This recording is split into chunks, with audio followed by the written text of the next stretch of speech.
The week's political headlines began with attacks on elected state officials here at home and ended with the president considering U.S. military involvement in Iran. To go deeper on both these issues and more, we turn tonight to the analysis of Capehart and Panuru. That's Washington Post Associate Editor Jonathan Capehart and Ramesh Panuru, editor for the National Review. David Brooks is away this evening. Good to see you, gentlemen. So President Trump, after reviewing strike options in Iran, says he's pulling back for now. He's going to decide within 2 weeks as to whether he will push the U.S. into direct involvement. Jonathan, what do you make of this brinksmanship? Well, one, this idea that I'm going to wait. Within 2 weeks, I'll make a decision. This phrase of his, to me, this is the Trump version of setting up a blue ribbon commission.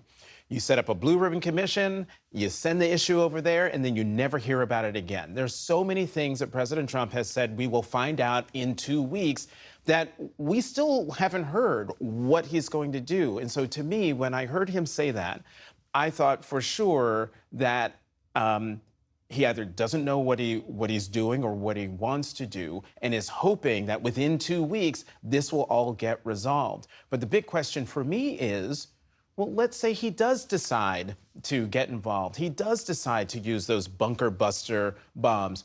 Then what's next? I keep thinking about, I don't know how many Top Gun Maverick fans there are.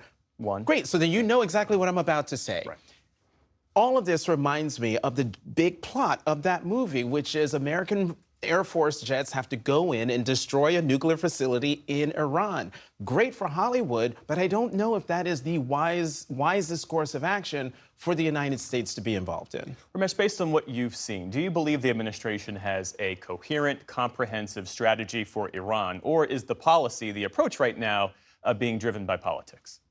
Well, I think it's being driven by events. I don't know that it has a comprehensive strategy so much as it is reacting to what it's seeing. And I do think, unlike the normal, well, 2 weeks from now we'll have a healthcare plan and that's just a way of punting and you never actually have a healthcare plan. This is, I think, how far is Israel able to get on its own? I think that one of the things that we need to think about, though, is what happens to the U.S.-Israel relationship if we have this intervention. Up until now, it has always been the charge of critics of Israel that Israel drags the United States into war. And it's never been actually true. But in this case, if we intervene here, that's exactly what will have happened. And I do wonder whether that sets back our relationship going forward. And there is the question of where is Congress in all of this? The House Democratic leader Hakeem Jeffries released that statement today calling on President Trump to refrain from using military force against Iran without explicit approval from Congress. Democrats don't really matter here because they're powerless in both chambers. But how should Congress reassert its authority here? Yeah, where is Congress? It's incredible that it's the House Minority Leader, the Democratic leader, who is sticking up for the prerogatives of a co-equal branch of government. Where is Speaker Johnson? I mean, if the president does this, where is he getting this wartime authority from? Are they using the AUMF from what? 2001? From 2001 for Iraq and Afghanistan? I mean, so yeah, the leader is raising the right question. I haven't heard anything from Speaker Johnson on any of this. Or how about the Republicans in control of the Senate? Senate Majority Leader Thune, where are they? I agree on the Constitution. Sets you up very well. Where are they? Yeah. Well, congressional leaders, and not just recently, have been very good at ducking and covering. But, there's a point beyond the constitutional point, as important as that is, which is that the president should want congressional buy-in to any decision. If this goes sideways, he needs to be able to say this was not a unilateral decision on my part. The country, through its entire political system said yes. Well, the prospect of another war here has ignited a debate within the MAGA wing of the Republican Party since President Trump ran on avoiding foreign wars. And I think this was in many ways best exemplified by a conversation that Tucker Carlson had with Senator Ted Cruz this past week. Tucker Carlson is firmly in the anti-war camp. And this clip that you're about to see picks up with Carlson asking Cruz how many people live in Iran, and Ted Cruz didn't know. How could you not know that? I don't sit around memorizing population tables. Well, it's kind of relevant because you're calling for the overthrow of the government. Why is it relevant whether it's, because 90 million or 80 million or 100 million? Why is that relevant? If you don't know anything about the country... I didn't say I don't know anything about Okay, what's the ethnic mix of Iran? They are Persians and What percent? predominantly Shia. Okay, this is no, cute. it's not Okay. even, you don't know anything about Iran. So Okay, actually, I am not country- the Tucker Carlson No, but expert on Iran. You're a who senator said- who's calling Hey, for the you're the one who overthrow of the claims- government. You're the and one you who don't know claims. anything about the country. So, what does that say about the larger debate within the GOP right now? Well, it says that it includes a lot of sound and fury. You know, there was a misstatement, though, in that Carlson claimed that Senator Cruz wants regime change in Iran, and he is not calling for boots on the ground. He is not calling for an invasion. He's calling for a strike on Fordow. Now, of course, that could have destabilizing implications, but the idea that this is just the Iraq war debate all over again, I think isn't true. The MAGA debate that we're seeing right now is also distorted because you've got a lot of people who are called MAGA influencers, and they've taken that title too much to heart. They think they've got way more influence than they actually have. The polling suggests that there is no Tucker Carlson wing of the Republican Party on this question, and Trump calls the shots. He doesn't need the influencers need him. Jonathan?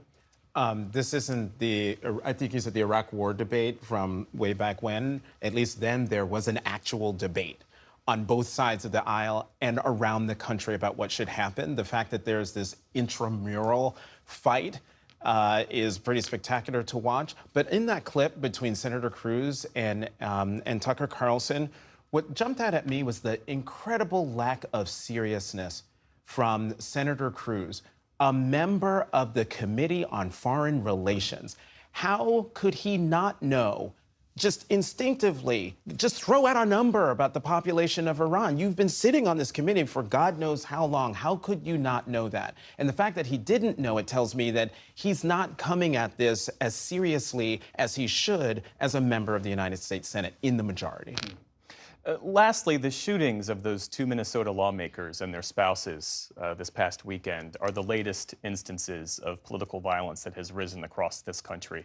A Democratic state rep, Melissa Hortman, and her husband Mark were shot and killed on Saturday by a man who authorities say was impersonating a police officer. That same shooter attacked Democratic State Senator John Hoffman and his wife Yvette. They were hospitalized with multiple gunshot wounds. I mean, what does this latest attack tell us about the current threat landscape when it comes to political extremism in this country? Well, you know, just last year, we nearly had a presidential election decided by an assassin's bullet. We ought to take very seriously a rising threat level. The language of our politics is more and more militant. Elected officials report more and more threats. There was an assassination attempt that was thankfully foiled of a Supreme Court justice quite recently. This is not something that we can afford to be complacent about. It's a bipartisan threat, but we have to acknowledge where a lot of this rhetoric is coming from. And it's coming from the President of the United States.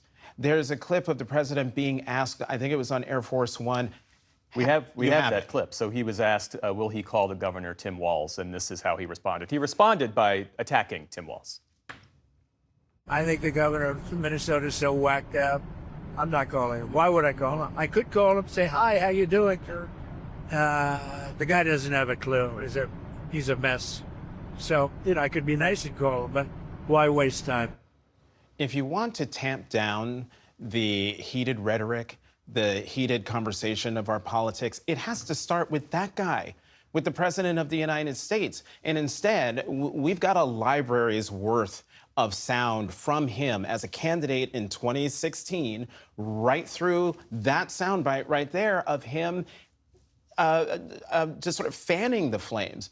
And what makes it even more atrocious is that you have members, Republican members of Congress, who also say and do things that run counter to what they should be doing. Senator Mike Lee, of all people, putting out a tweet that was just, it was horrific at a time when people were grieving and you had elected officials who were targeted, for, as the governor said, for political assassination. If we want to dial back the rhetoric, if we want to go back to a time when, you know, the disagreements weren't solved through violence, then it has to start with the president and folks in the president's party. Yeah, I was glad to see Lee take that tweet down. Sure. It shouldn't have been up in the first place. And I think one of the ways Trump differs from most presidents is he does not think that the job description includes ever summoning Americans to their better angels. Most presidents of both parties have felt that way. He just never feels that obligation. That does have to change. But there's another element of this. On the one hand, you've got this political rhetoric, which I do think both sides, but disproportionately the president, has gotten rotten. But you've also got a lot of untreated mental illness in this country. And it's that reaction of those two things that is causing this threat level to rise. The criticism, though, that there aren't enough Republicans who speak out forcefully to condemn that hot political rhetoric. What do you say to that? I think that that's absolutely right. But I think Republicans have learned that when they fall out of line with the president, when they criticize the president, whether it's on rhetoric or anything else, that they're going to get punished for it. That's actually quite frightening, which I think explains why there's been silence, crickets, because they're afraid of doing the right thing, of being human, will get them on the wrong side of the President of the United States. Folks should be very concerned about that. Jonathan Capehart, Ramesh Ponnuru, my deep thanks to you both. Appreciate you being here. Thanks, Jeff. Thank you.